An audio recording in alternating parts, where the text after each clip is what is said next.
Assalamualaikum warahmatullahi wabarakatuh. Halo semuanya, senang bertemu denganku lagi, Jalin. Apa kabarnya? Alhamdulillah pasti baik kan? Baiklah, langsung saja aku akan membacakan novel ini di bab selanjutnya. Hari telah berganti, inilah pertama kalinya kejadian aneh yang dialami oleh Sarah. Ketika Sarah dan Erna berada di koridor menuju parkiran, tiba-tiba ada yang memukul punggung Sarah dari belakang sampai membuat Sarah hampir terjatuh. Anehnya, pukulan itu terasa seperti belati yang menusuk sampai menembus jantungnya. "Ah, sakit!" teriak Sarah sambil memegang dadanya. Dia kira ada seseorang yang usil kepadanya. Ketika dia menoleh ke belakang, tidak ada siapa-siapa. Sarah kebingungan dan masih merasakan sakit di dadanya. Erna yang heran melihat tingkah laku Sarah. "Ada apa, Sarah? Kamu sakit?" tanya Erna mengkhawatirkannya. "Enggak tahu, Rasanya tadi seperti ada yang memukulku dari belakang. Padahal di belakang tidak ada siapa-siapa," kata Sarah sambil menahan sakit. "Aneh, memang tidak ada siapa-siapa tadi. Mau aku antar ke UKS apa gimana?" tanya Erna masih khawatir. "Gak usah, Ayo kembali ke kelas saja," ajak Sarah masih menahan sakit. "Ya sudah, ayo," kata Erna. Setelah kejadian itu, Sarah sering mengalami mimpi aneh dan deja vu. Tingkat kepekaannya semakin tinggi. Pertama kalinya Sarah bermimpi di suatu tempat, tampaknya di siang hari. Tempat itu sebuah lapangan sepak bola tanpa tembok penghalang. Posisi dia tepat berada di pintu masuk lapangan. Seketika dia menoleh ke belakang. Ternyata ada dump truck penuh sampah yang akan dibuang tepat di depan pintu itu. Sarah hampir tertimpa dan segera menghindarinya. Tiba-tiba, tampak dari kejauhan ada sekelompok pria berbadan besar memakai seragam tuxedo hitam sambil membawa pistol. Mereka berlari menuju ke arah Sarah. Diamatilah oleh Sarah, mereka perlahan-lahan semakin mendekat. Ternyata Sarah baru sadar bahwa mereka sedang mengejarnya. Dia bingung kenapa mereka mengejarnya. Seketika Sarah berlari menuju tepat di samping lapangan ada perkebunan sawi mengarah ke hutan. Sarah terus berlari sampai masuk ke hutan. Sarah sempatkan menoleh ke belakang. Ternyata mereka masih mengejarnya.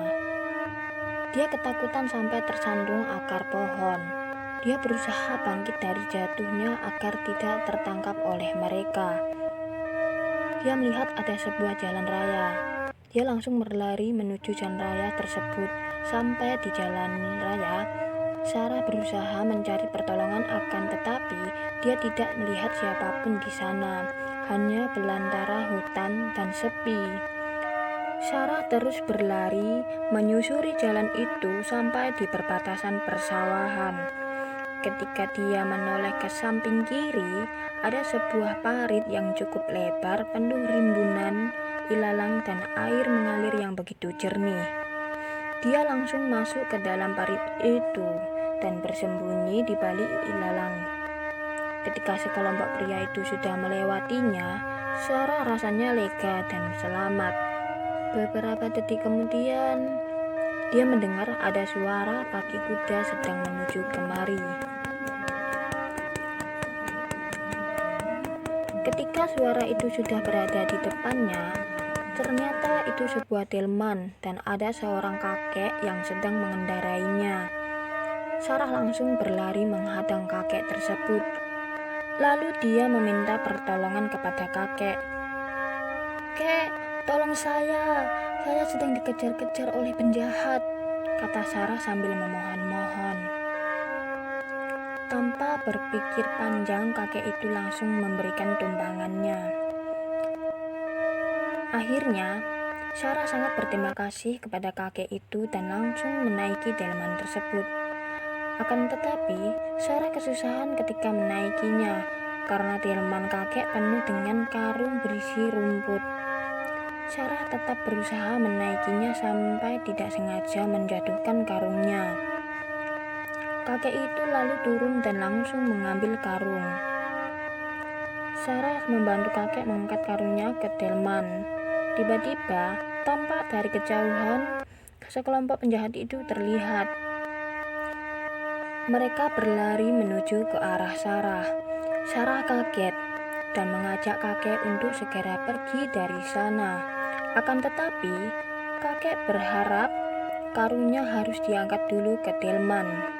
Karena tidak sempat dan penjahat itu sudah mendekat, kakek menyuruh Sarah untuk segera berlari dan kakek akan menghadang mereka. Sarah seketika menangis harus meninggalkan kakek yang sudah menolongnya. Tapi Sarah tidak ingin berlari sendirian. Kakek tetap berpegang teguh membuat Sarah harus berlari sendiri.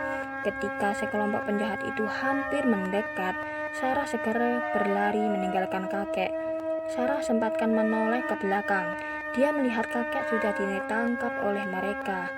Beberapa detik kemudian, kakek itu ditembak mati oleh mereka. Seketika badan Sarah lemas, terduduk, dan syok. Sarah menangis melihat kakek dibunuh oleh mereka. Ketika Sarah akan berlari, dia tidak kuat karena kakinya terlalu lemah. Sarah berusaha sekuat tenaga untuk bisa berdiri lagi. Tiba-tiba, Sarah tertembak dari belakang tepat mengenai punggungnya. Sarah merasakan tembakan itu mengenai jantungnya dan terjatuh tersungkur. Akhirnya, Sarah tertangkap oleh sekelompok penjahat itu. Tiba-tiba, jiwa Sarah keluar dari tubuhnya. Sarah mengira sudah mati dan bisa melihat tubuhnya sendiri sedang diikat oleh mereka. Anehnya, tubuhnya sedang berbicara sepatah kata kepada mereka. Sarah tidak bisa mendengar apa isi percakapan tersebut. Mereka akhirnya melepaskan ikatan yang ada di tubuh Sarah. Seketika jiwa Sarah kembali masuk ke dalam tubuhnya. Sewaktu Sarah sadar dan masih merasakan sakit di dadanya, Sarah melihat sekelompok penjahat itu sedang lengah. Sarah menoleh tepat berada di samping kirinya. Ada sebuah sungai kecil. Dia langsung berlari menjauhi mereka menuju ke arah tersebut.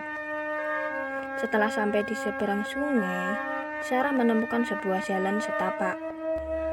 Sarah berlari sambil mengikuti jalan setapak tersebut sampai di sebuah perkampungan. Hari tiba-tiba menjelang sore. Sarah melihat hanya ada seorang cowok yang sedang memberi makan kambingnya. Lalu dia meminta pertolongan kepadanya. Cowok itu hanya mengarahkan Sarah untuk bersembunyi di balik karung berisi rumput yang bertumpuk-tumpuk. Sarah akhirnya bersembunyi di balik karung itu. Dia tiba-tiba melihat sekelompok penjahat itu sudah berada di sana. Mereka menangkap cowok itu dan seketika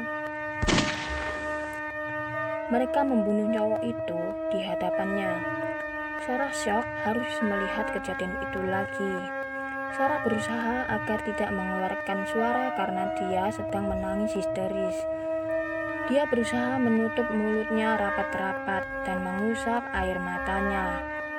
Sekelompok penjahat tersebut pergi dan membawa cowok itu bersamanya. Beberapa detik kemudian, sekelompok penjahat itu sudah tidak terlihat lagi. Sarah keluar dari balik karung tersebut. Sarah menangis kenapa semua orang yang sudah membantunya dibunuh begitu saja. Dan Sarah tidak mengenal sama sekali siapa sekelompok penjahat itu. Mereka itu siapa? Mengapa ingin membunuhnya? Waktu tiba-tiba berubah menjelang maghrib. Sarah berjalan menyusuri jalan itu. Tiba-tiba, Sarah berada di suatu tempat ruangan di lantai 2. Ruangan itu tampak memiliki penerangan yang tidak begitu terang. Tiba-tiba, dia terbangun dari tidurnya dengan napas tersengal-sengal dan terdapat air matanya menetes. Ternyata, dia menyadari bahwa semua kejadian yang dia alami hanyalah sebuah mimpi. Dia mengingat semua kejadian yang ada di dalam mimpi itu. Seketika dia menangis teringat kakek dan cowok itu yang sudah membantunya. Kali ini, deja vu yang dia alami berasal dari mimpi-mimpinya yang sama persis dengan kehidupan sehari-harinya, membuat Sarah terheran-heran. Salah satunya ketika dia berada di tempat wisata di Jawatan. Tempat itu memiliki banyak pohon trembesi yang sangat besar. Ketika Sarah berjalan dengan teman-temannya, Sarah melihat ada seorang cowok berjalan berlawanan arah dengannya. Seketika Sarah menyadari pernah bermimpi seperti itu.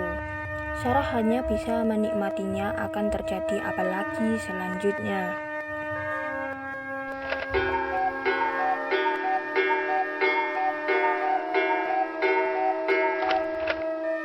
Halo semuanya, terima kasih yang sudah menonton dan mendengarkan cerita dari novel ini. Tunggu cerita selanjutnya. Oh iya, jangan lupa subscribe, like, share, dan komen ya Besti. Terima kasih. Wassalamualaikum warahmatullahi wabarakatuh.